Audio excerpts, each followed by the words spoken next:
For anyone who's tuned in to watch this, this is also streaming on YouTube. And so people can join us later on if they would like to watch this later on. My name is John August. I'm a screenwriter and novelist. I live here in Los Angeles. I'm very lucky that my local bookstore is just walking distance away. It's Chevalier's. It is the oldest independent bookstore in Los Angeles. It's where I do all my launch events, but it's also where I buy all my books.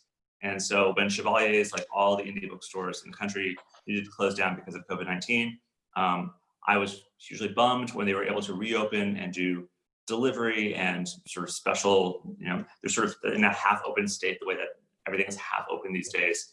I reached out and said, like, hey, how if I got a bunch of other neighborhood authors to do a special event for you guys to celebrate your reopening and to talk about the books we love. And really, I think the theme is sort of summer reading lists.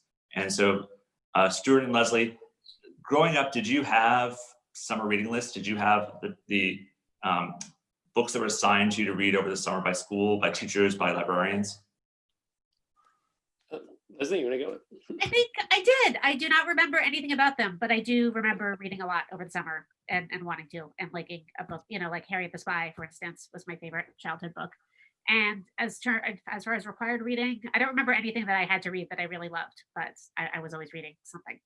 So yeah, we did not really. I grew up in Texas, where it was like so sprawled out. We didn't even have a library. It was like a bookmobile that would come once a week in the summer, and that was like the greatest day ever. Yeah. Right? It was this teeny little book, but my elementary school had like a really good library, given that it was brand new, and so I basically read every single book in the library as a kid.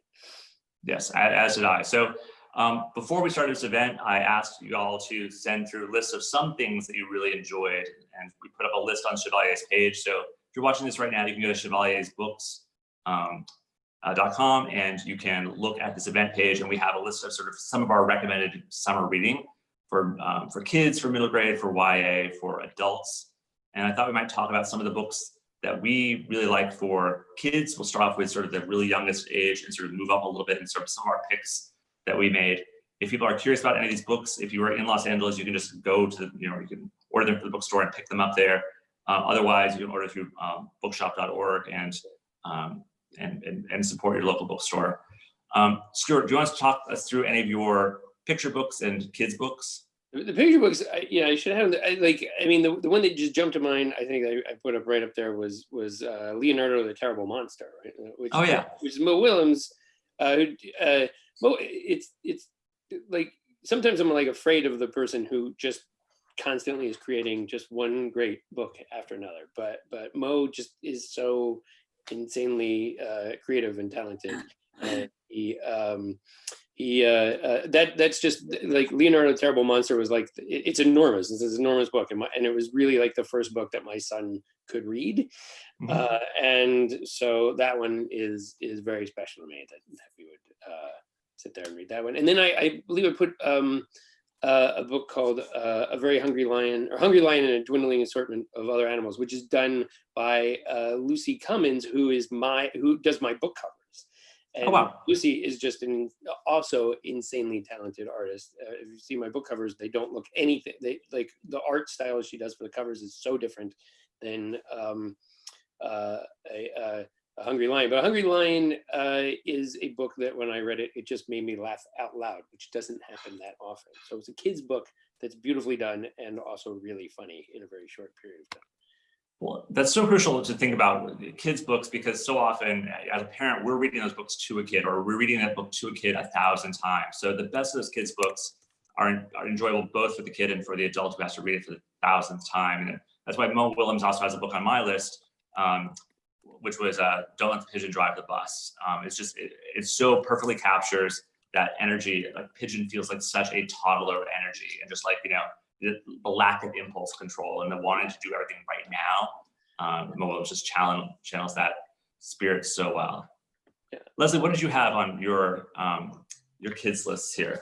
I only have one on me right now, but Lauren Castillo's new Our Friend Hedgehog, The Story of Us, is a book that it reads like a classic, even though it only came out maybe a month ago. That's great. Beautiful and sweet, and I just loved it. And then I'm a big Joni Mitchell fan, and I know there's a new biography picture book by Selena Alco on Joni Mitchell, which I loved. So Cool. yes. Now we all write books that are in the middle grade space ourselves, and so for folks who aren't sort of familiar with terminology of kids' books, I really wasn't until I suddenly was writing one of these things.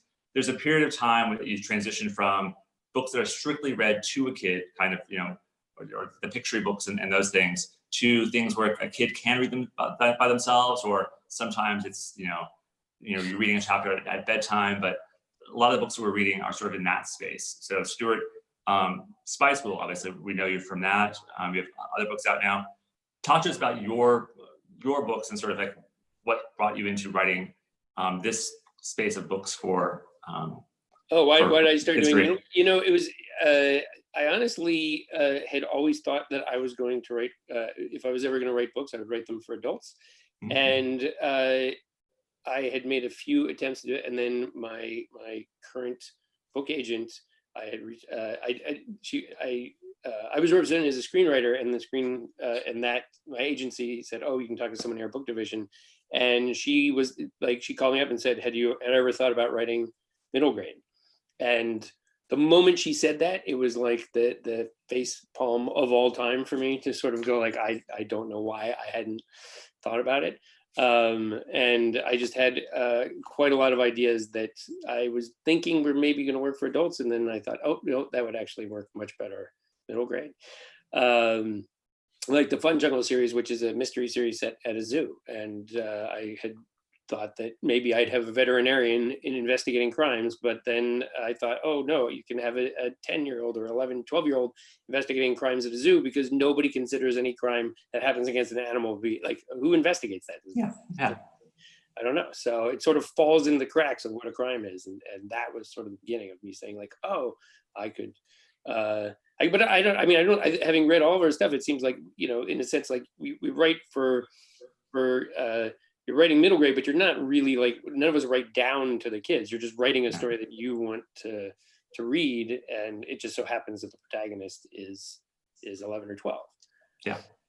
Leslie, is that your experience too, in terms of the middle grade stuff that you've written? I feel like, I love picture books now, but I just remember being 7, 8, 9 and reading a whole book by myself was really amazing and powerful. And I actually love books that didn't have pictures, because I really like, imagining things in my head in a way. So I think that's why I was drawn to that age group. What was the first book you had published, Leslie? I don't know. I actually have 2 young adult novels, one called Price of Admission and one called Fix. But my first middle grade novel was Boys Are Dogs, which was the first in a 5-book series about a girl who is like a new at school and quiet and can't find her voice until she gets a puppy and kind of becomes empowered through training her puppy and, figures out how to stand up for herself. So that was my first middle grade novel. Are you on? At 2:30, I'm just watching that because I don't know what we're supposed to do. Hey, Julia, you're on at 2:30, but we already hear you. So if you want to mute yourself right now, that way we won't accidentally hear you. Okay. It's just like there's a voice coming from a disembodied voice is something. Somewhere. Right, yeah. Yeah. Right. So talk me through some of the books you have on your list, Leslie. So as we get from young readers or into middle grade, like what are some picks you have for people out there? Front Desk I read by Kelly Yang very recently and loved it. I thought it's about this 11-year-old girl who works at a hotel and her parents are immigrants, and it's this amazing story that's action-packed and uplifting and crazy and great. So I love that. One Crazy Summer by Rita Williams Garcia is an amazing book about 1970s. These 3 sisters go to Oakland, California, and meet spend time with their mother for the first time. And it's a lot about Black Panthers and the politics in the 70s, and just really great. Cool. So those are 2. And what else? Oh, New Kid by Jerry Craft, which just came out, which I loved. So, and it's a graphic novel, which is fun. Nice. Yeah, graphic novels, again, we grew up in a time before graphic novels. We had comic books for sure, but we didn't have, there was nothing that was like a graphic novel that you could get at our bookstore or get in our school library. And it's such an accessible form for kids who might be reluctant to start, and then the form itself can just do so many different things than sometimes our normal prose books can do. So we have to sort of celebrate graphic novels. Two of the books I have on my list for middle grade. First is one I loved growing up, was My Side of the Mountain. Oh yeah. Jean Craighead George, which is just remarkable. So it's the only book in the Arlo Finch series that Arlo Finch actually reads. Because it's a weird thing about protagonists in books, like you never see them actually reading books. And so I want to make sure he actually did read a book in it. And it fits very well with sort of, that outdoorsy, independent kind of spirit. And rereading it as an adult, in 2020, it feels very timeless. Like the overall desire to sort of be back in nature and be away from everything else. If you were to do an update of this, you'd have to change very, very little. You'd have to sort of like explain why he doesn't have a cell phone. But beyond that, it's just sort of it's a modern book. I also love Jeff Rodkey's We're Not From Here. Oh, that's a great book. It's a terrific book, and I don't want to spoil some of the conceit behind it. It is a story about immigration, but it's also sweet and funny, and does some things. It's kind of a magic trick in it that you don't sort of realize is happening, and it's really cleverly done. So again, this feels like a book you could, a good young reader could read by him or herself, but a parent could also read it with a kid. It feels it could work either way. One of the other things, so we talked about, Stuart, you had a bookmobile that came by, and Leslie, you and I are probably big library brats. Sometimes it feels like there's a contrast or conflict between bookstores and libraries, and like both are just so fantastic. Yeah. And there were definitely books that I was so excited to check out from the library because I just couldn't possibly buy all the books I wanted to buy. So just have that library there was so crucial. I was always checking out the maximum.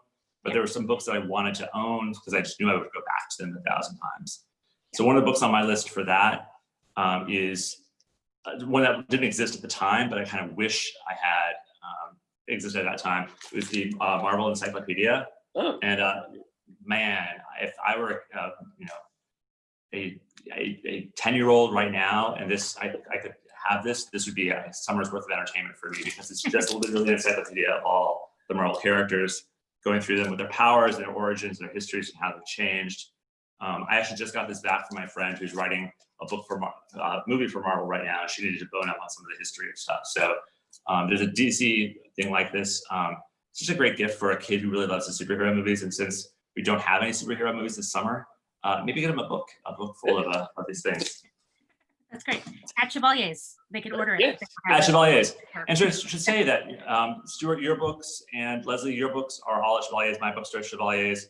And if people want autographed copies, we can do that. So yes, we can just, if you want to, you contact the store, and we will walk over there and sign them, and then put them in quarantine for a day. And then but it's a very possible thing for us to do. So I've been doing that during the quarantine, and in some cases I have extra copies of Arlo Finch here, so I'll sign it and we'll swap them out for the books at their bookstore. So if you want to purchase any of these books, we have someone from Chevalier's on the line right now, so in the chat window you can even talk with them about getting some of these books. And again, if you go to chevaliersbooks.com, there's an event page. It has a list of all these things and links to all of these books that we're talking about today. Now, let's talk about some books you're reading this summer, kind of just for fun, because you're an adult who reads books. Leslie, are there any books this summer that have been helpful for you, been good for you? I actually just finished Such a Fun Age by Kylie Reid, which I actually loved, and it was a big page turner and lots of fun. So cool. Yeah. Well, I don't know what it's about. Tell me. It's about an African-American nanny for a white family, and there's kind of a racist incident at the beginning of the book, and it's told from two characters' points of view, and it's just a really interesting, meaty story about motherhood and nannies and race. Excellent. So yeah. Cool. Stuart, any books to recommend from your own personal reading list? Yeah. Well, I mean, in terms of a great middle grade book, my friend, the author, Christina Soon-Twin-Vatz, has a book called A Wish in the Dark, that it actually sadly dropped like right at the beginning of COVID, like just when it was tough to launch a book this year that was like a one-off, but it is just a beauty. It's really just I might be my favorite book of the year that I've read, and it is Christina's Tie, so it's got a little tie-inflected sort of story, but it's kind of not in this world where, and she said it was inspired by Les Mis, actually, or Les Miserables, but it really is about a kid who was born in prison, who's then therefore tarred with the stigma of being just a bad person his whole life, even though he had nothing to do with this. And so he escapes, and there's actually a girl from another family who's sort of like the Chevalier character who believes the right thing to do is track this kid down. But of course, it's much more complicated than that, and there's a lot of sort of good and evil, and it's got some serious ideas, but it's just a page turner. It's just a lot of fun stuff that happens. Great. What was the title again? It was called A Wish in the Dark. A Wish in the Dark. Yeah. And so yeah, and that's and then you know what I'll say, because I didn't get to say I actually planned ahead with my one thing to hold up the Westing game, Please. which is this is my favorite book as a kid. This is actually, I don't even, like, you see how many times because I reread this book at least once a year. That's your original copy? This is my original copy. Yes, from a child. You're right, and it's still holding together. I mean, I can talk about, and I did just read, though this veers more towards like the YA adult. I read Cleopatra: A Life by Stacey Schiff, which is history, but like one of the best histories. Like, it doesn't read like a sort of dry biography. It reads like almost like a kind of like an action adventure about Cleopatra. So and that, I don't know, I had more fun reading that like as a piece of nonfiction than I've had reading a lot of nonfiction in a while. Yeah, going into this period, I assumed that I would want to have like light and sort of just completely effortless reading, because it's been a dark and challenging time. And so a book that had been on my desk for a while that I was meant to read was Station 11, which is fantastic, but is about a pandemic. It's just about, yes. And weirdly, it was kind of cathartic to go to read, a pandemic story in a pandemic, because it felt like I could contrast what I was experiencing with what the characters were experiencing, and it was also weird to see characters acting in a way saying like, but no, like we have COVID right now, like you wouldn't do that thing. Of course, this. I read that one, I think, when it came out, and is their pandemic's worse than our pandemic? It is. Oh yeah, it's like 99% of the population dies. So it's a bad one. We're still early in ours, so we don't really know if it's worse or not. Yeah. But I think the writing on the wall. I think we're gonna survive this one. It's gonna suck a lot. Art will survive, right? Is the message. So that's all that matters. Yeah. Wait, I'm going to talk about one other book which I got to read before, but it's the next author coming up, I think, who's Sarah Mlynowski, who has a book called Just a Boy and a Girl in a Little Canoe, which is a camp story, but for all the kids who can't go to camp this summer. Oh, great. You might as well live camp vicariously, I guess. Yeah. It's not for little kids, actually. I should point that out. It's a YA book. The little kids should not read this book quite yet. It's more really about what the counselors are up to. But the second Arlo Finch is a summer camp book. So if you really are jonesing for a middle grade summer camp book, it is exactly the middle grade summer camp experience. Right, but middle grade kids. Heightened version, but yes. Right, and then YA kids can read read Just Boy and a Girl in a Little Canoe. So. Well, you mentioned vicariously there, and I think that's such an important point about books versus movies or TV, is that the experience of reading a book is that you are sort of stepping into that world, and you're fully concentrating on those characters and their experience, and you're seeing the world through their eyes. And particularly for us who write middle grade or YA, that idea of doors and windows, and sort of how being able to read a book lets you experience life as a different person, or a person who has a different experience than you do, and sort of see things the way that they see the world, in ways that, as powerful as film and TV is, you're just watching it. You're not sort of sitting inside of it and experiencing it from the inside out. So some of the books that I have on my list are about sort of, seeing the world from a different character's point of view. For my adults list, although, YA could read it as well, like the autobiography of Malcolm X, when I read that, was in college, I guess. And it wasn't assigned reading, I just decided to pick it up and read it. It was just, it's so hard to learn about recent history. It's so hard to experience recent history, and reading through Alex Haley's, look at Malcolm X's life was just so eye-opening, and just gave you a sense of that experience that you wouldn't have been able to get even watching a movie to really, see the choices the character is making in real time. Right. Well, certainly, I mean, right. There's a lot of talk of how reading teaches you empathy, right? And perhaps at this point in time, right, it's good to read a book like New Kid, which is a different perspective, or The Hate You Give by Angie Thomas, or there's Parker Inheritance by Varian Johnson, which are not necessarily didactic books, but just show a different perspective on the world that you may not be familiar with. So, and then they can take you places that you can't go this summer. Yeah, absolutely. Well, it can take you to periods you couldn't go back to. So, Zora Neale Hurston's Their Eyes Were Watching God. It's like I'm no one is ever going to have exactly that experience again. But to see the world through her eyes as she's painting the story of this woman's life, and the trials and the joys and the ups and the downs, you get to sort of sit inside the character rather than just watch her do her thing, which is so crucial. Other books I really enjoyed this summer reading.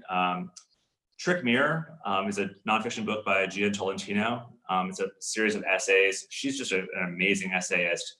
And she's one of those people who just seemed destined to have a fascinating life. She was cast in this sort of Nickelodeon or Disney Channel like reality series that went amok and went awry, and she was clearly too sophisticated for it. She had cool jobs, but she writes about all of it with such fascinating energy. And the first essay in it is called The Eye and Internet. It's one of those few essays that I read and just immediately reread, because she had such a brilliant take on sort of how we interact with ourselves in the internet and how we present ourselves online and in social media, and how that creates our own.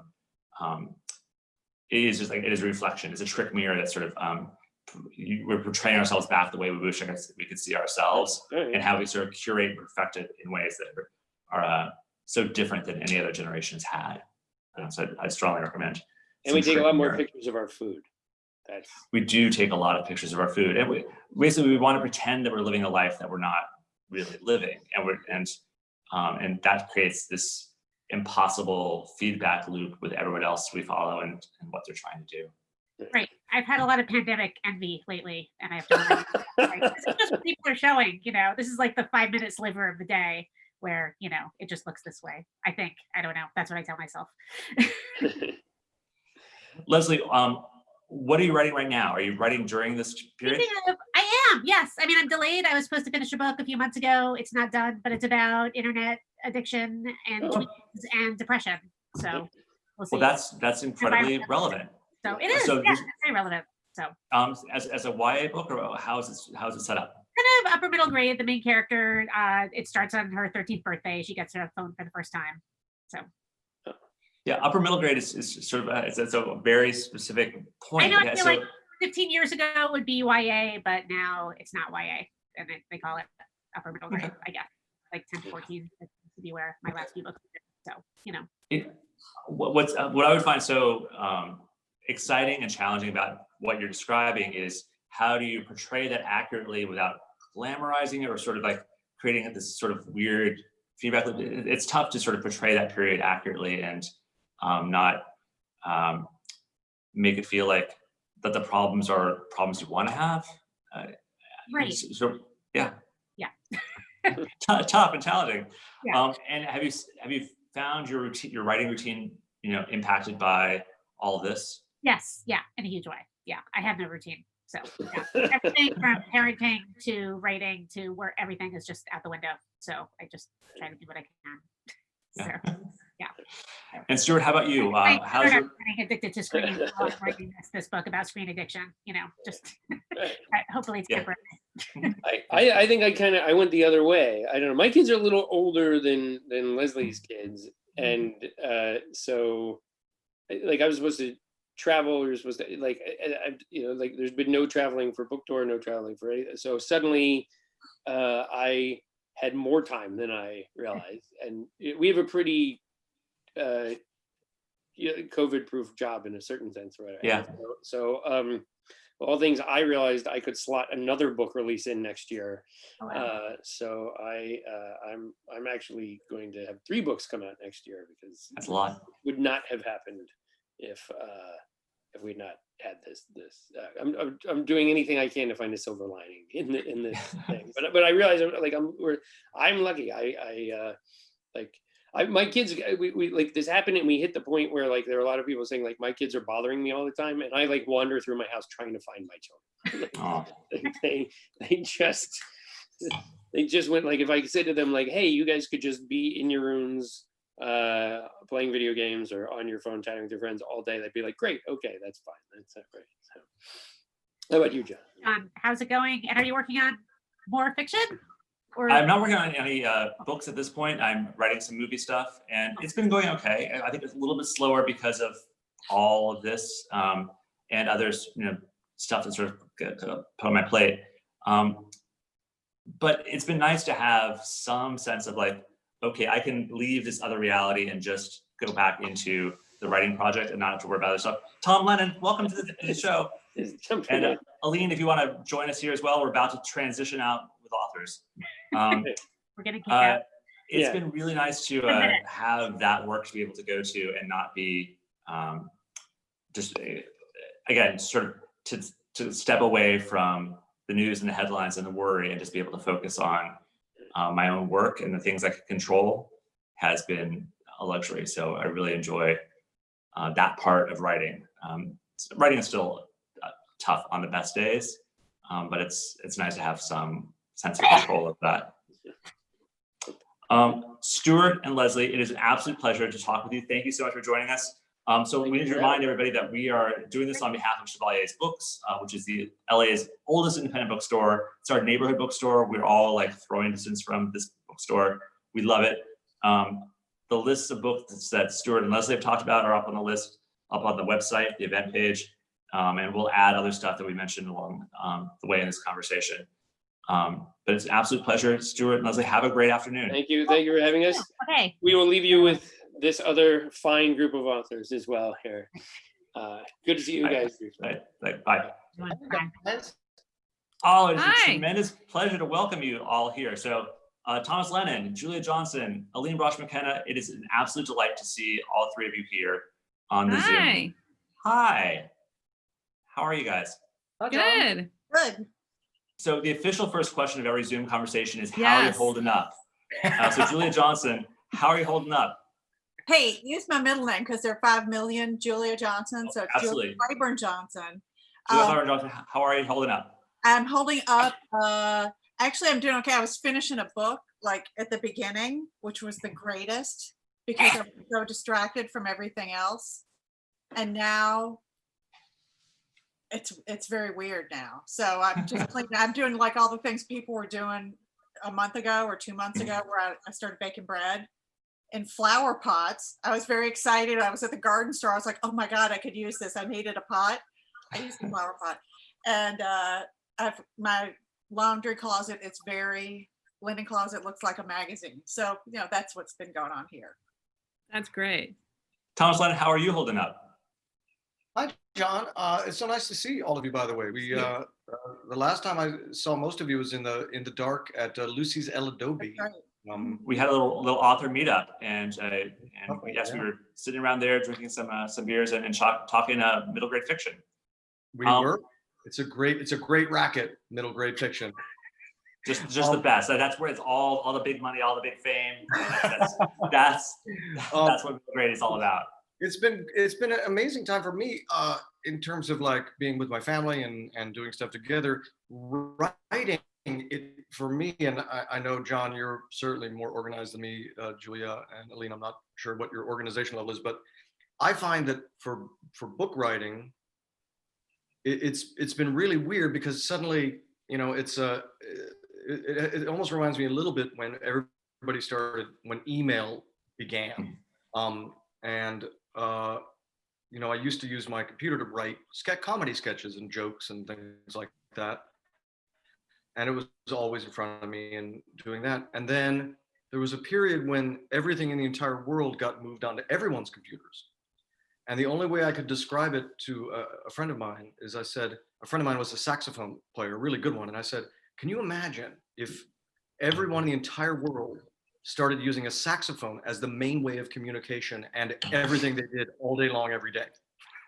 So that thing that you used to do that was part of your process now is the refrigerator, it's your alarm clock, it's your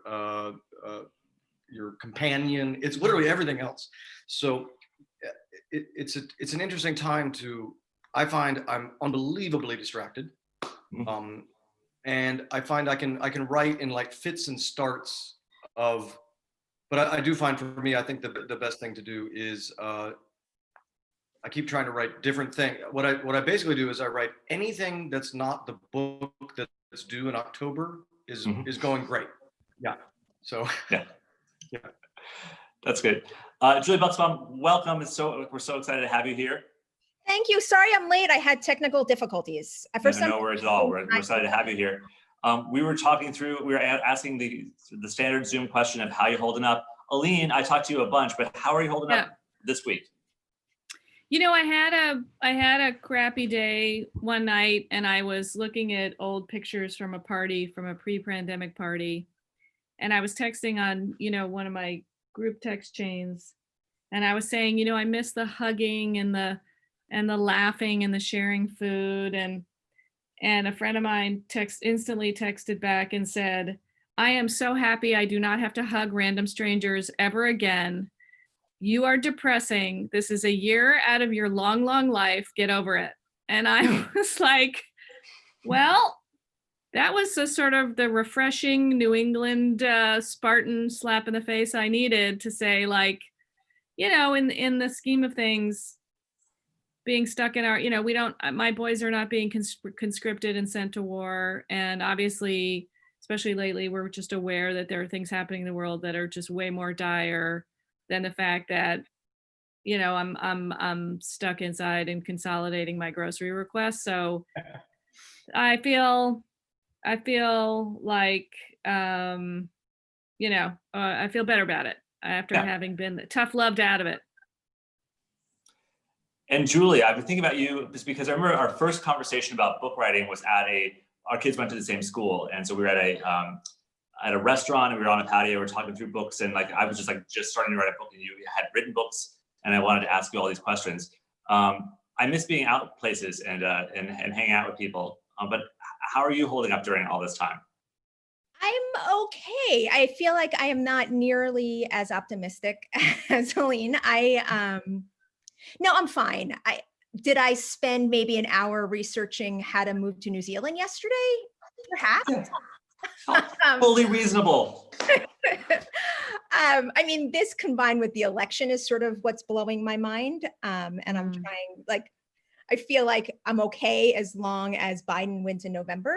But if he does not, I'm one of those people who's activating the exit plan or writing one up and, you know, checking my passports every day to make sure the dates are set and we can get out if we need to. All right. I become like weirdly like a doomsday prepper. Yeah, I mean, I think we're all emotional doomsday preppers. I think from at a certain point, it just clicks in for all of us. So we're all figuring out like what is our plan, what is our safety escape hatch there. But today, our only plan is really kind of escapist, which is to talk through books and talk through our recommendations of books. And I wanted to sort of center this around, I remember in grade school, we would have summer reading lists. And I don't know if that was an experience just me, but I think other people have those too, where either your teachers or your school librarians would have like a recommended list of like, these are books you should read over the summer. And I always loved doing it because it was a chance to be a grade grubber even when school wasn't in session. is to read Oh, those books. John. Oh, Oh, John. that's very much me. That's why, by the way, ladies and gentlemen, that's why he organized the Zoom also. That Because is why I organized the Zoom. he's the guy that's going to get the Zoom organized for all these reasons. Thomas Lennon, did you have summer reading? Was summer a big reading time for you growing up? It was, and actually, you know, it's interesting. The books that you write, John, now, and that I write are definitely geared towards. I mean, my stuff. I think some of your stuff too is geared towards the age when I read the most, you know, voraciously. When I really would just tear into stuff. You know, before I got into. I have a weird detail, which is I'm from Ernest Hemingway and I are from the same town, and the house that he grew up in is about 6 blocks away from my house. So there's like a wall of excellence at my high school, and it starts with Ernest Hemingway with like a big mustache, and he looks great. And then it ends with me in the Reno 911 outfit with a big mustache. So I like to think that it's like the decline over 100 years, like the decline of America. Yeah, you got from Ernest Hemingway down to Reno 911. But the books when for summer, what I would always love to read stuff like to get on a kick where I would try to do like 3 or 4 like Kurt Vonnegut books, and those to me are like the summer. That to me is like summer fun, you know. And it was weird. It was like it's like the Kurt Vonnegut. I always thought his books would be sort of like these like.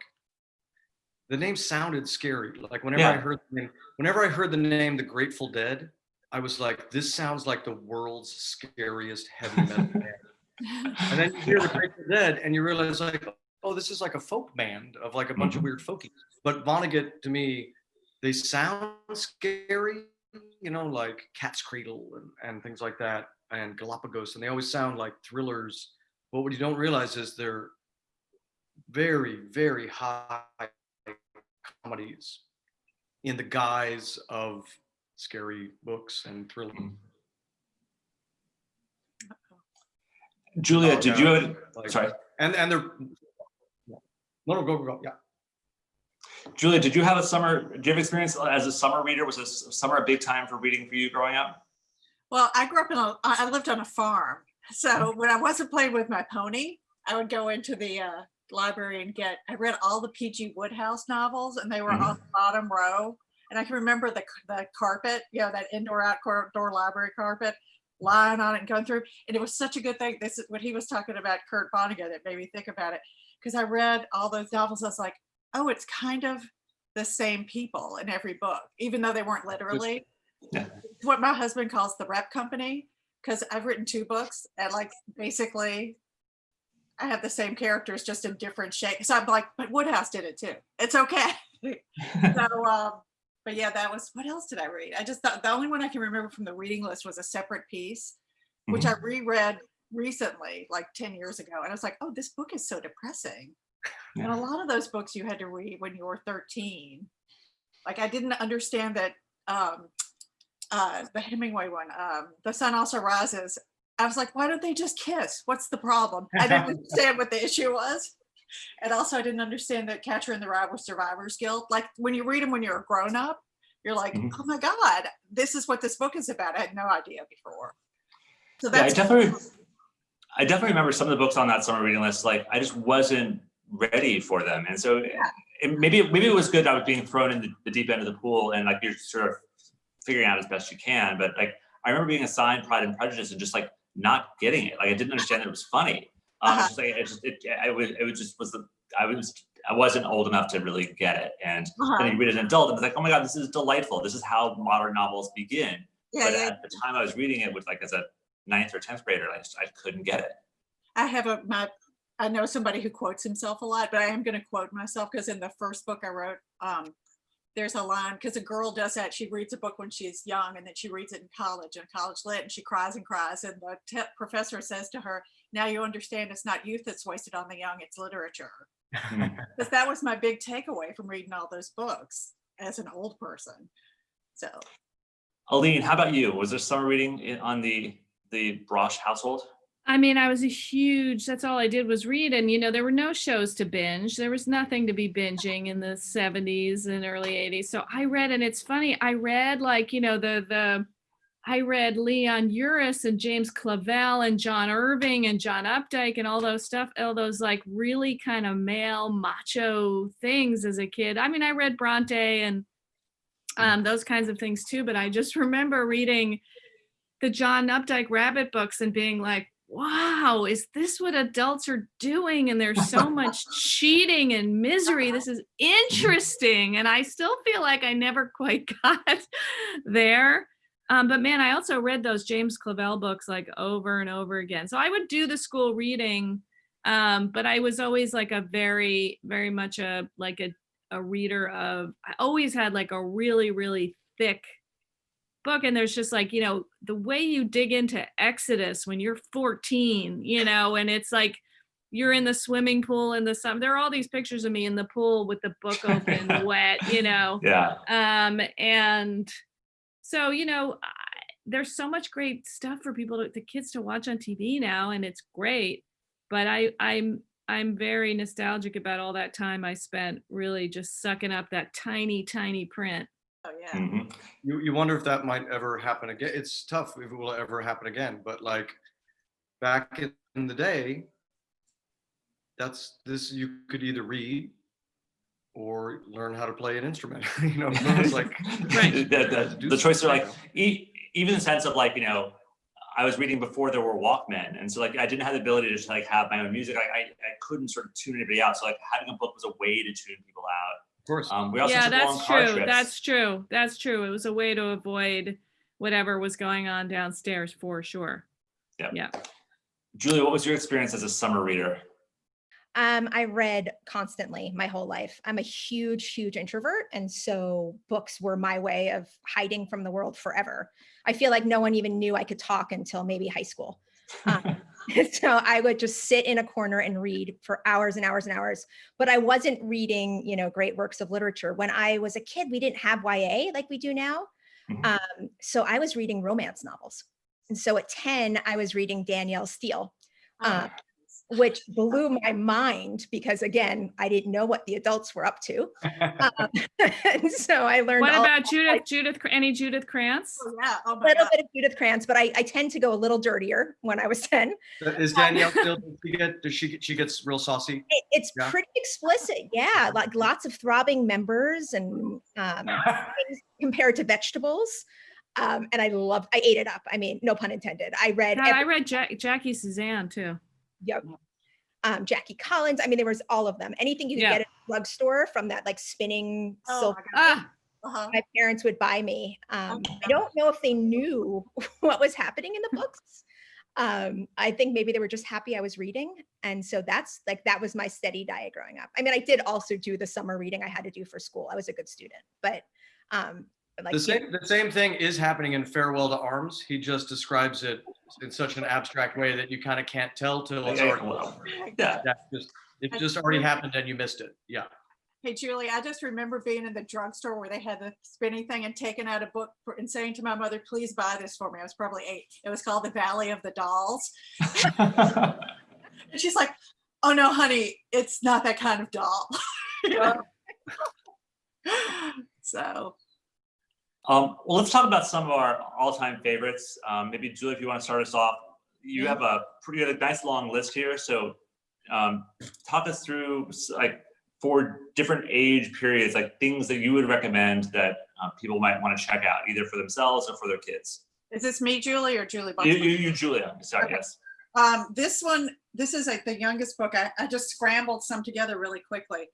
Have you read this, Julie Buxbaum? No, I don't know what it is. Yeah, lives in the Valley. It's so great. My kids were. Belle Silverstein. Yes, it's called "I'm Just No Good at Rhyming" by Chris Harris, who I know because my husband used to work with him, and he's the funniest, nicest guy ever. And I wish this had been around when my kids were little, because it's like that thing you were saying before, John, when I was lurking and didn't realize my thing was turned on.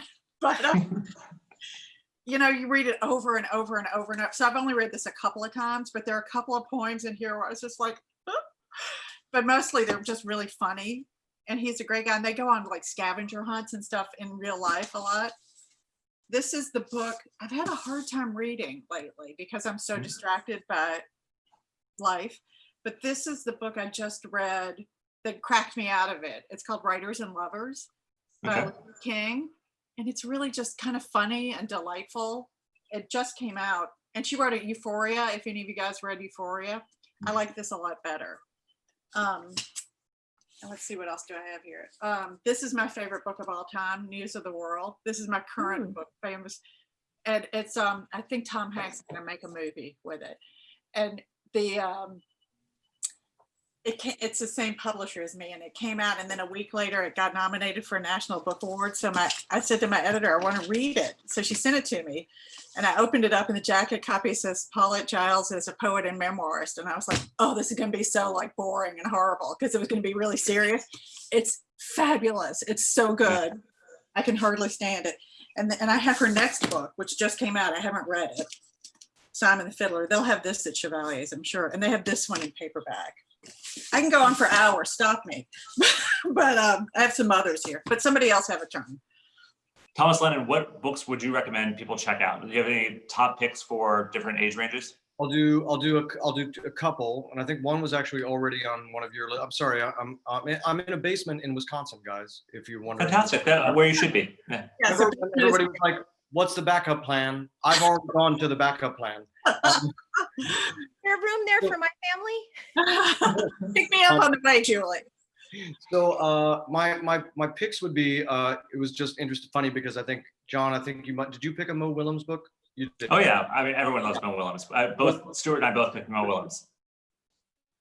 So there's a fun. I just wanted to give a fun story. I love obviously the Elephant and Piggy books are wonderful. Is there a bird on my head? All that stuff. I mean, Pigeon is one of those. Don't Let the Pigeon is one of those books where you're just like, oh, this was your idea. Amazing, because it's just so great. But there's a little funny story that I thought I would just add to my relationship with Mo, because we're actually pretty good friends now.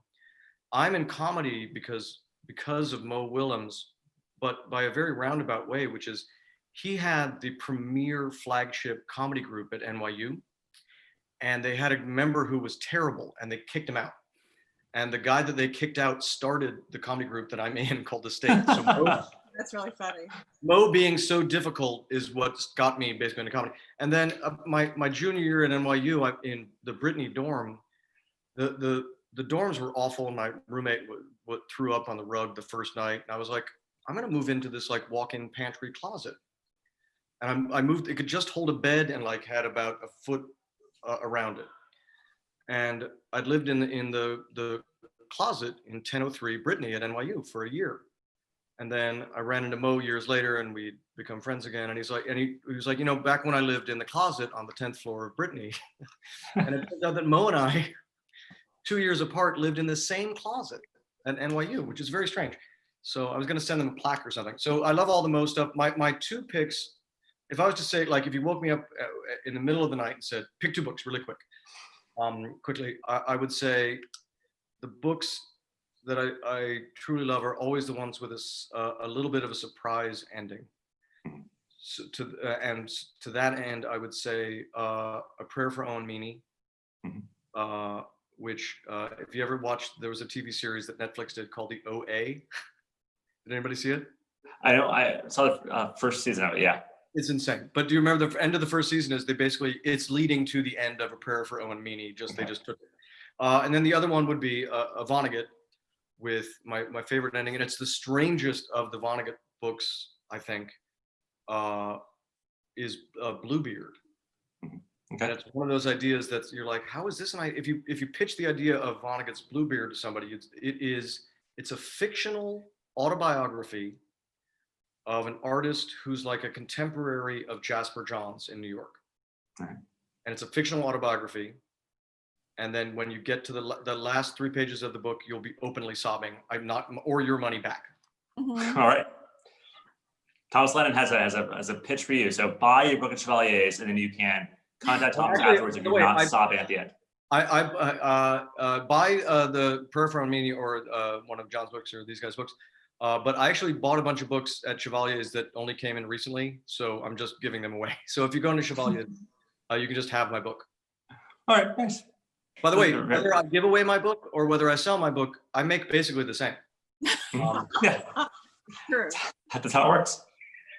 But we should hype your books as well. So the Ronan Boyle series is your middle grade Yes. series, and it's the third book's out now, right? The second book, book 1 and book 2, Ronan Boyle and the Bridge of Riddles is the first book. And then Ronan Boyle and the Swamp of Certain Death is the second book. And Nice. the third is at some point going to be concocted in this basement in Wisconsin. Nice. That's why you're there. Yeah. Yeah. Seems likely. Yeah. Yeah. Aline, talk us through some Yeah. recommendations you might have for people who Okay. are considering books for the I summer. have two books that I bought in Chevalier. So with all that has been going on with social justice in the country and learning a lot more about that stuff, I think we've many of us have found that we didn't know enough about Black history. And this is a book that I got. This is volume 2. I got this at Chevalier's a while ago. It's called Strange Fruit. They're 2 volumes, and it's a graphic novel that talks about, so you can see sort of how complex it is, and it deals with different protagonists in Black history stories. It's something you can give to kids that not too young, because there's some, serious subject matter. It's really beautiful, as you can see. That's great. And it had a lot of stories that I didn't know. And so I bought this a while ago. For some reason, what they had was volume 2. And then I just recently got volume 1. They're wonderful. And one of the things about graphic novels is you have that great sense of accomplishment, because they don't take that long to read, and you feel like, and they're just, it's a beautiful book. And then, this is a book I also got at Chevalier's, and it is a book about a political scandal in 1893, 1894. Sounds dry, isn't dry. This is the kind of book that you can pick up and just read like the first chapter and be like so in. It's written by this woman, Patty Miller, who is lovely and hilarious. And I'm actually adapting this book. But it's a really, really great, quick, fun. It doesn't seem like, but I learned so much about women's history, women's political history, and sort of what was going on in the country socially, and as women were entering the workplace for the very first time. So this one I got at Chevalier's also, and I recommend both of these. Fantastic. Julie, do you have recommendations for reading for this summer or other summers, things that you want to share with the audience? Absolutely. I mean, I feel like because of everything that's been going on, I've been having a lot of trouble reading. And the only thing that's been getting me through are romance novels. Again, from my childhood, I've sort of, reverted to, 10-year-old me. So I wanted to rec some romance novels written by Black authors for obvious reasons. The first one is Party of Two by Jasmine Guillory. I haven't read it yet, but I've read all of her previous books. And I feel like I saw one on Aline's bookshelf, Royal Holiday. Yeah, exactly. So Royal Holiday So and fun. it's great. And there's The Wedding Date. I'm trying to remember all the others, but every single one of them has been better than the last. And they're charming and fun and pure escapist romance. They are not Danielle Steele, so you will not have sort of the, throbbing members. They're cleaner, but they're a joy.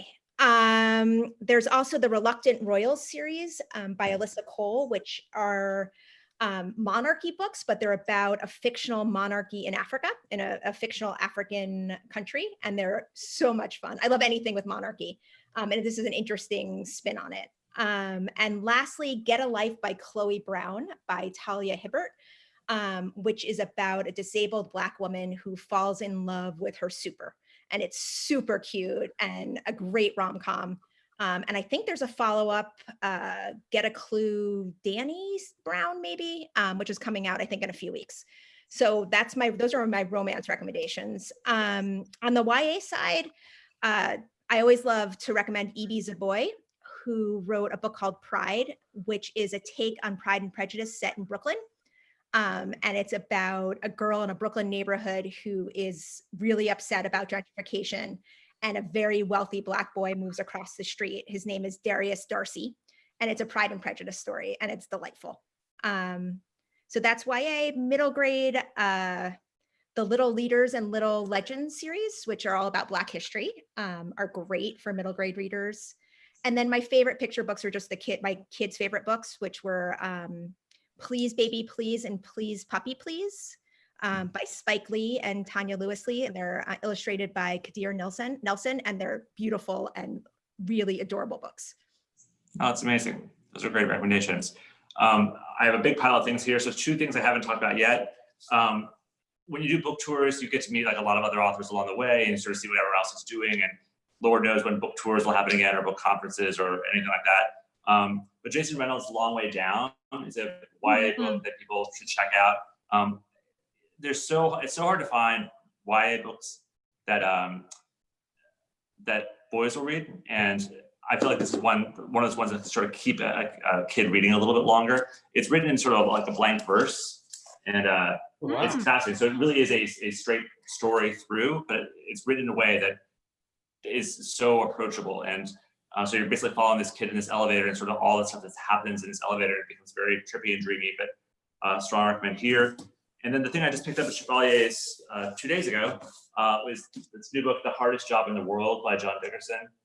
It's a history of the United States presidency and sort of like the job description of the US president.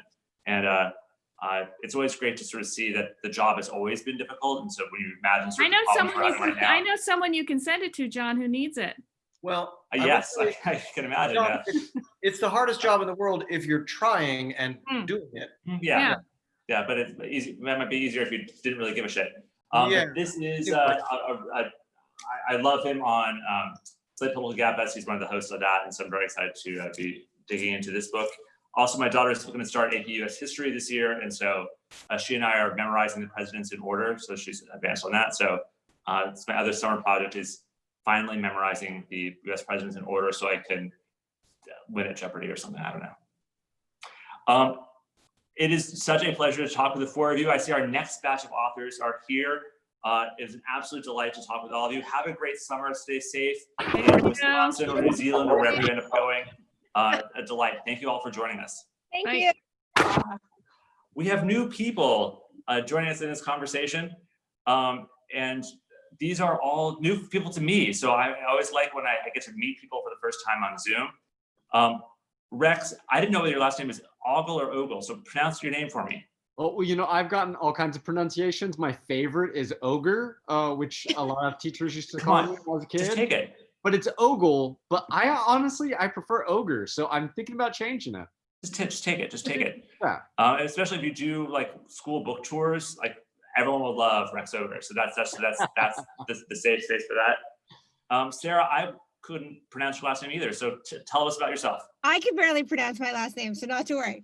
So I'm Sarah Mlynowski, kind of. Sometimes it's Mlynowski. Sometimes my father told me it's pronounced Yanowski. So there's lots of ways to do it. As long as people try to get all the letters in, I'm happy. That sounds great. And Kayla, I'm guessing Cagan, but I could be wrong with Cagan. You are correct. Cagan. It's the most straightforward, pretty much. I get Cagan, but that's it. That's great. Oh, it's great to join all of you here. So we're here to celebrate the reopening of Chevalier's, LA's oldest independent bookstore. We all have books that are sold at Chevalier's. We've probably all done events there. You know, the theme behind this one is summer reading. And so I want to sort of start the conversation by talking about summer reading and what summer reading was like for you growing up. And, you know, either the official list that schools or libraries might have sent out, or sort of what you were independently reading over summers and what summer reading was like for you. So Rex, was summer a big reading time for you? It was a huge reading time for me. So my abuela took me to the public library when I was probably 7 or 8 and got me my first library card, and I was addicted after that. You know, if you've read my book, Free Lunch, like, you know, I grew up really poor, welfare, subsidized housing, all that stuff. So for me, going to the library every Saturday, and during the summer, like 3 or 4 days a week was necessary. I would check out as many books as possible. I think I could do like 8 at a time. Oh yeah, that was me too. And I would read. I had to like do the contest. Like they always had contests every summer, like the big reading list. And I would aim for those prizes because it meant free personal pan pizzas from Pizza Hut. It meant Taco Bell. It meant Wendy's. I mean, I was hungry in every sense of the word, both for books and for food. So I love summer reading. Sarah, how about you? Was summer reading a big thing for you growing up? Yeah, for sure. So I'm a series girl. So I used to just love just going through binging on entire series. So as a kid, I would start something new like The Babysitter's Club and read like all 100 of them straight through in the summer. Same thing, Sweet Valley High, McDonald Hall. I just love to just binge books. And of course, during the summer, you didn't have to do homework. So you could just read and read and read. Yeah. I used to go to summer camp too. So I was the kid who was getting in trouble for reading at summer camp when I was supposed to be doing activities. Yep. But I was always reading. Now you talk about series, and for me, that's one of the interesting distinctions from my childhood between like the library books and the bookstore books is that I would check out as many books as possible from the library of all kinds of books. But there were certain books like the Three Investigators series that I loved so much that I had to go to the bookstore and get the actual books because I wanted to line them up on my shelf in order and number. Like that was a big thing for me, the collector aspect of that. So even at that age, I was sorting between like, okay, that's a library kind of book. This is I gotta own the book because I'm gonna go back to it again and again. So I was never a collector and I give away books all the time, but I have to read things in order. So for me, I cannot move on. I cannot miss a book. That would drive me like very, very, very crazy. I have to like focus one at a time. But I never keep books. I actually, as soon as I read them, I try to give them away to somebody else to read. Yeah. One of the things we've done in our household, because we would have just too many books, and the test I started to make for myself is like, is this book better on my shelf or somebody else's shelf? Right. And so if you think like someone else can read this book, then it makes it okay to give it away. I'm not like doing the book a disservice. I'm actually helping the book by letting it be read by somebody else. Right. I've noticed I'm a weird person that I've never read the same book twice. Wow. Ever. Oh, I know. I feel like I'm weird for writers, right? I bet you guys have all read many books twice. Yeah. I don't know. Kayla, have you read the same book twice? Are you a twice reader? Not that I can remember. Like, I think there's one book my whole life that I read twice, and it was Confederacy of Dunces. Mm-hmm. And I think that was it. And no, I don't reread because I also feel like if I'm rereading, then I'm not getting to read other things I want to read. And I'm a slow reader. So yeah, the opportunity. Me, I'm like, how much time am I going to give up on the same book, even though I might have loved it? Kayla, talk to us about your summer reading. Was summer a big reading time for you? It was, but I will say that I definitely took the summer part of it. So I was a big comic book kid. I was really, really into comic books, and I was really we didn't really have graphic novels at my age. We had comic books. And we had Choose Your Own Adventure, which I loved. Loved them. Yeah, I was like, and I didn't really read those in order, but I definitely kept them, and I wanted them to have really nice covers. Like I was like, if they got bent, I would be like, now I have to get a new one, which is ridiculous because all my friends, we just traded them, so they always got messed up. And then as I got a little bit older, summer reading with Sweet Valley High, not in order because those you do not need to be in order for ever. They still do. Yeah, totally. And then weirdly, I got a collection of truly tasteless jokes from my family. Someone left them in our house. So I just found all the dirty jokes. And I was like telling riddles and jokes all summer, every summer. And I was like really into it. I thought it was great. And I didn't get half the jokes, by the way. Like I was like, nope, do not understand what they're saying. But they were fun. And every summer I brought them out until I finally, when I was 15, I think I understood most of the jokes. That's great. Yeah. Now, you guys are all brand new to me, so I honestly don't know much about your books. So if we could sort of talk about what books you write and what books people could find of yours at Chevalier's, that would be great for me to sort of get some footing. So Rex, talk to me about your books. You mentioned Free Lunch already, which is a memoir. Is it? Yeah, so it's a memoir of my experience in middle school. The first 6 months or the first semester of 6th grade.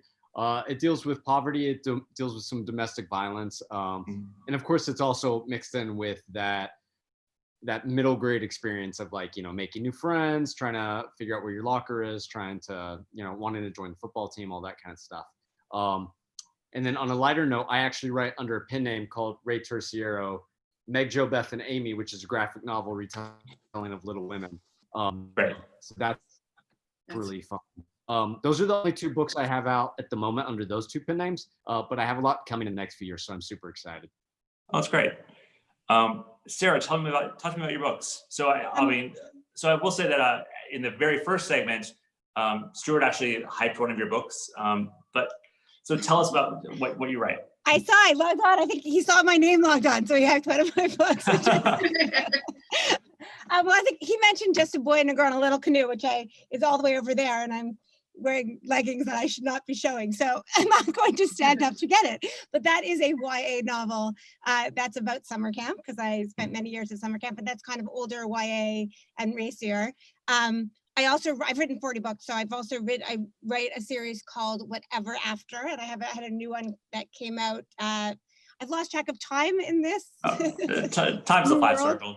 Yeah. I think it's 2 months ago. It could have been about 2 years, unclear. So this is called Abby and Oz, and this series is Fractured Fairy Tales. It's about a girl who falls into different fairy tales and stories and messes them up and helps the characters find new happy endings, usually more feminist, empowered happy endings.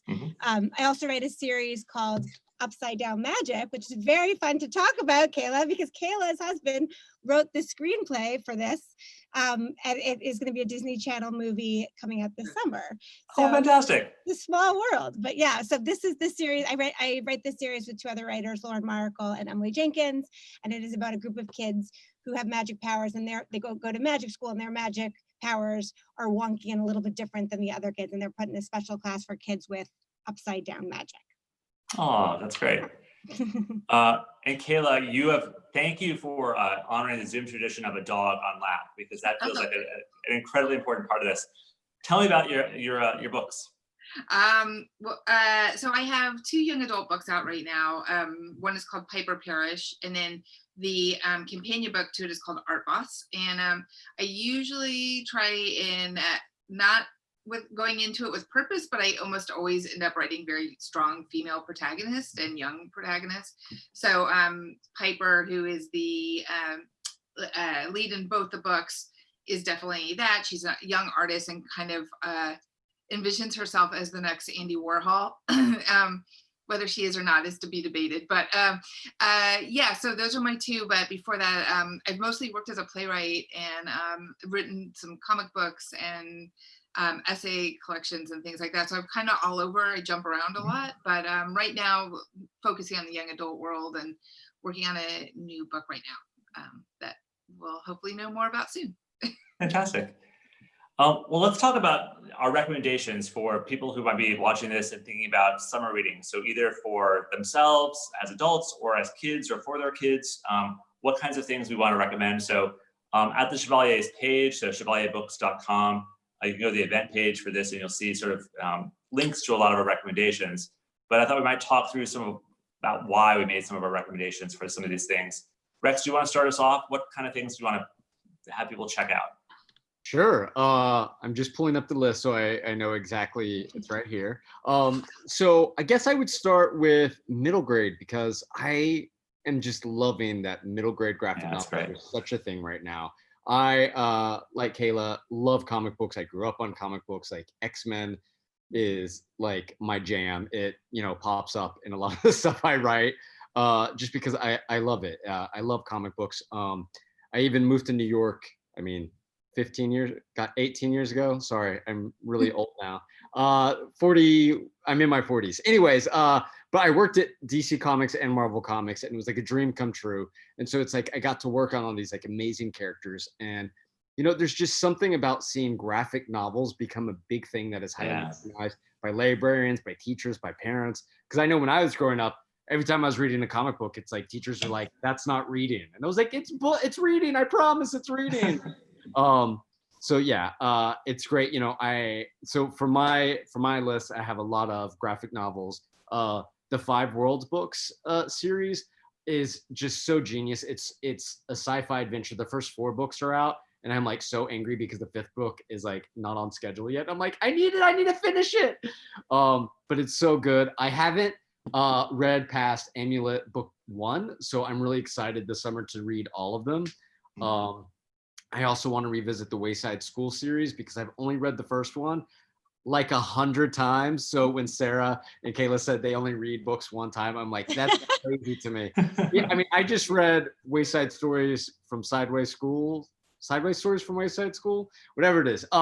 Just like a few months ago, but I've probably read that book 40 times in my life. I just like, it's so great. So those are some of my books. Yeah, on the one time versus rereading thing, there's not a lot of books that I've reread, and certainly like the giant books I don't tend to reread, but some of those series books I would just plow through again and again, like The Three Investigators, like, you know, or the Encyclopedia Browns. Like I knew the answer to the mystery, but I would still read it again. Part of that I think was because we were a big car trip family, so we would have these 3-week car trips, and there was a limit to how many books I could sort of carry with me. So sometimes you are just rereading that same book again, just the nature of limited media in a small Toyota. So that's how it happens. And I'll say, Sarah, sorry. I was just gonna add one last thing. Is this week I got really into the Black Lives Movement reading list. Like I was looking up all these books, and I have like a stack of like, this is embarrassing, but like 400 books that I haven't read because I am a voracious reader and I'm always buying books, and so I have piles. And there were like 3 books that I've been meaning to get to, but this week I made time for them. One of them was Long Way Down, which I saw that you showed a second ago.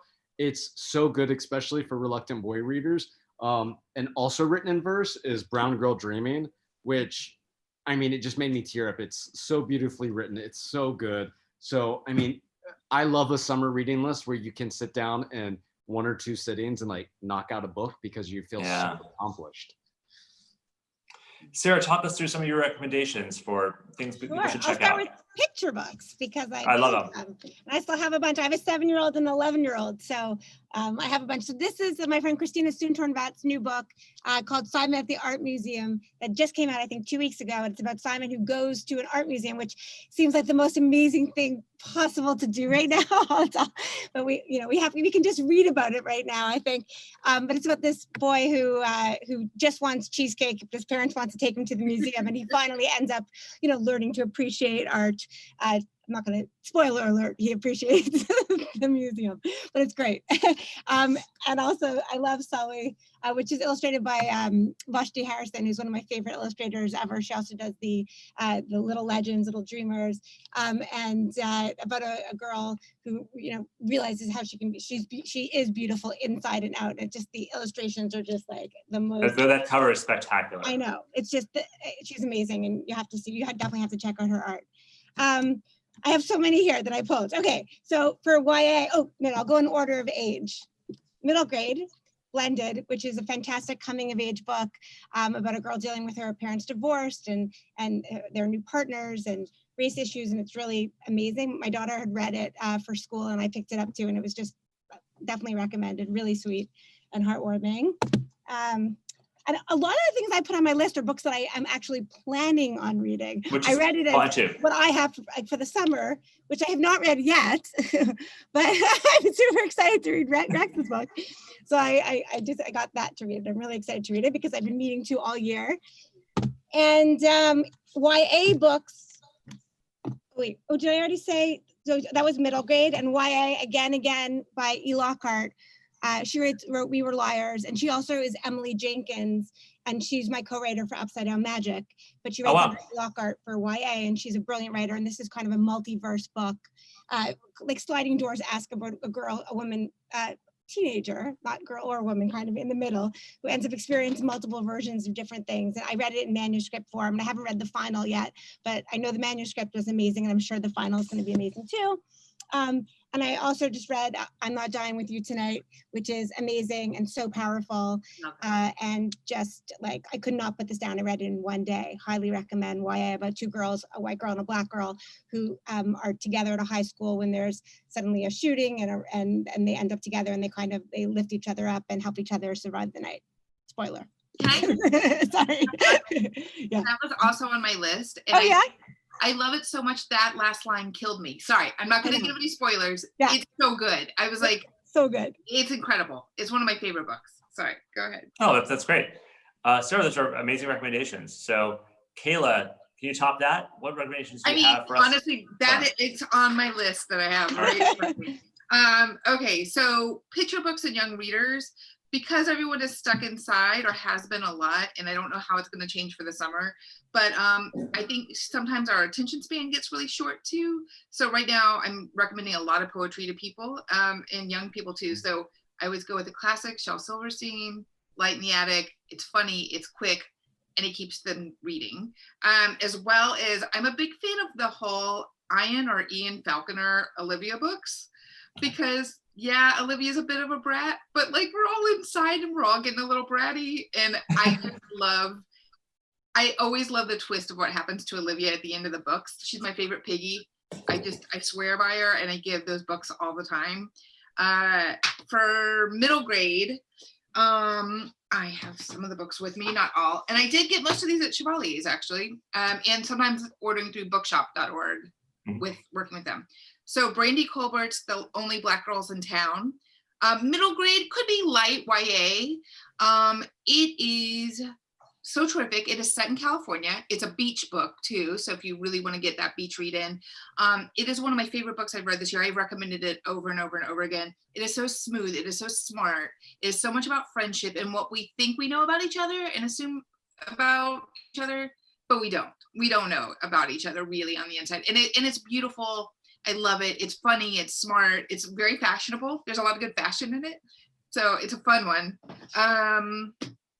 And my other middle grade is one I gave away, but I read it's another camp book. So maybe it would be a good companion with Sarah's, but this is a little middle grade-ish.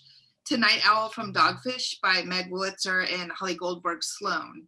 I saw them speak at Chevalier's last year and I got a copy of the book, and it's about two kind of pen pals who end up very close and related, and a lot happens at summer camp, and it's a super fun book. Very strong girls, very smart girls, and I love it. And then YA, my first one was I'm Dying With You Tonight, which Sarah already showed. This came out in January, but We Used to Be Friends by Amy Spalding. It is perfect for Pride Month. It's about two teenage girls in high school who are kind of going through their friendship breakup. And one is telling the story in the beginning of their friendship, and one is telling the story from the end of the friendship. And it's a really brilliant and hard thing to pull off, and she pulled it off beautifully in this.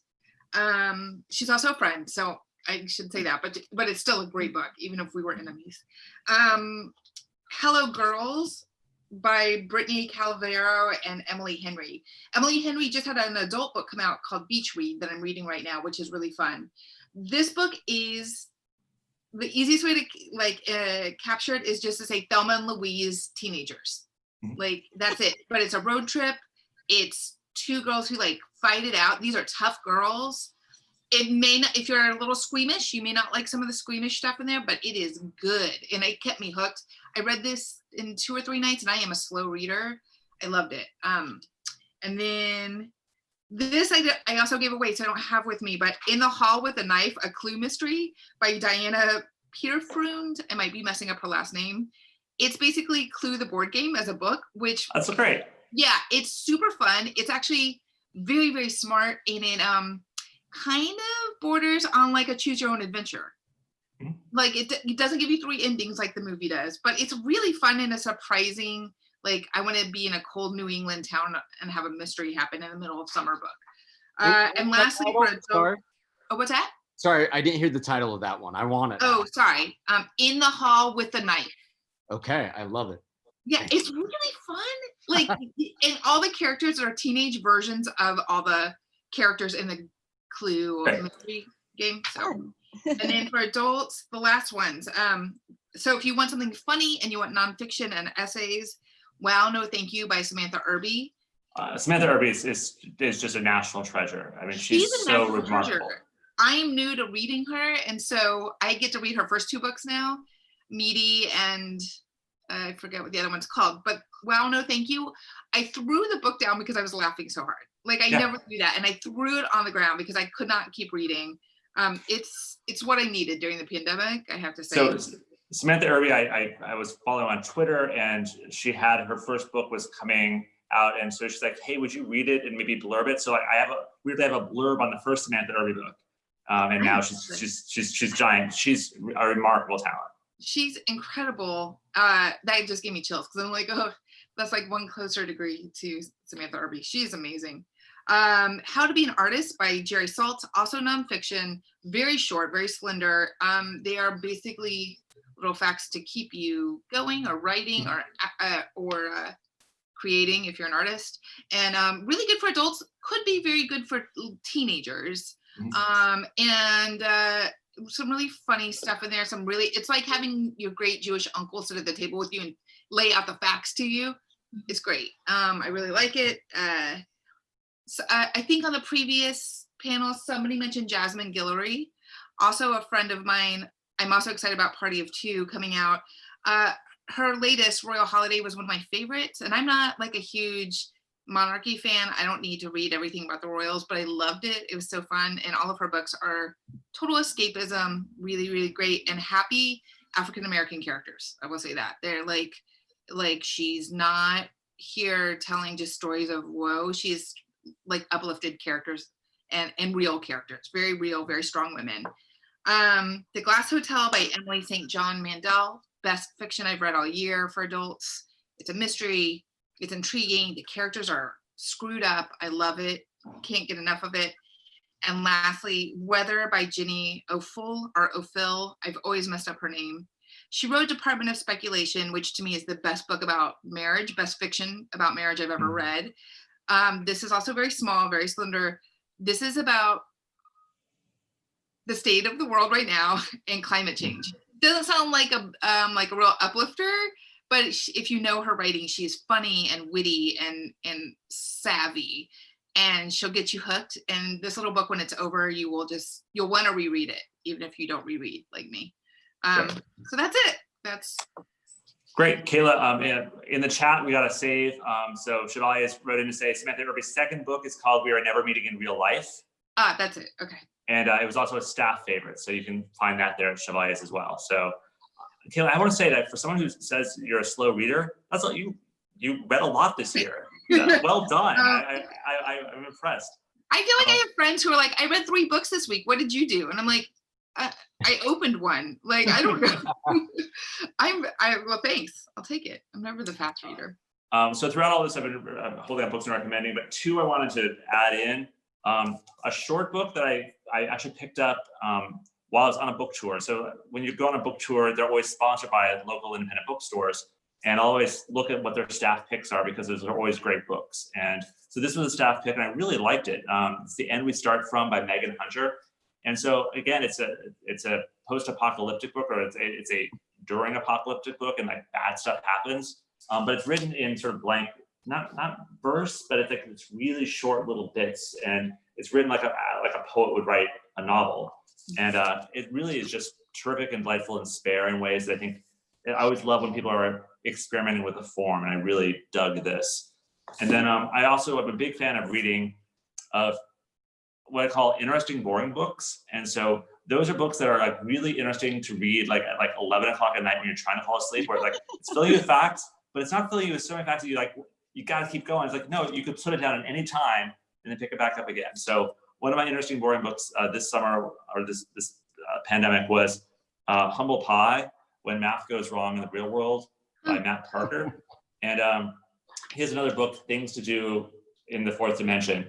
And he's just a mathematician who writes really funny. And so he talks you through sort of, in this book, how like math errors ended up leading to sort of like terrible things that have happened. And both in statistics, but also in like engineering and other things, and bridges that fall apart. So I feel like one of the nice things about nonfiction is you can read this as an adult and it's great, but nonfiction tends to be written at kind of like a middle grade level, honestly. And so if you have a kid who is a teenager who is into science and math and stuff like this, they should start reading these kind of things right now, because it'll give them some hope that there's fun stuff out there to explore in it. So you're gonna say, because it'll help them fall asleep. It is. I want to speak in favor of these things. Like another book that's on my list is called Atrocities, like the 500 greatest or the 100 greatest losses of life in history. And so it's about like plagues and famines and wars. And you would think like, well, that's terrible, like bedtime reading, but it just fills you with so many facts that your brain just sort of kind of stops, and then you're able to fall asleep. And so that's a book I actually probably have read 3 times. And I can't tell you all of the history of the different Chinese dynasties and sort of how stuff went, but like that was, it's all in there someplace. It did its job. This has been an absolute pleasure. It is so nice to meet the 3 of you on Zoom. It was so nice to have this little event and a chance to do a virtual book chat with some smart authors. Thank you so much for doing this. Thank you for putting it together. I mean, Yeah, that was likewise. Thank you. coordinating, so thank you. And now your books are all available at Chevalier's. Like, all the authors we talked to today those books are available at Chevalier's. If they don't have them literally on their shelves, they can get them in days and get them to you. I think 3 of you are in Los Angeles too, right? Aren't you? Yes. So if someone needs a book signed, if someone needs that kind of stuff, it can all be handled through Chevalier's. So they are our local bookstore. We really want to support them through this time until they can be open and be a full normal bookstore. We want to make sure that they can survive and thrive. I really want to thank Chevalier's for just being awesome, for helping put this together, and support. If you're watching this on YouTube and you're in a different part of the country, support your local bookstore too. They're important in every community. And it's been so nice to see really over the last 5-10 years, them making it this huge comeback as community centers, as places where people can gather. Go in when you can go in, take a look at their staff picks, because there's always be some great books that you would not otherwise find. Thank you all. Thank you everyone for watching. Thank you to all the authors who joined me, and have a great afternoon. Bye. Pleasure. Thanks. Thank Take you. care. Thanks, Chevaliers.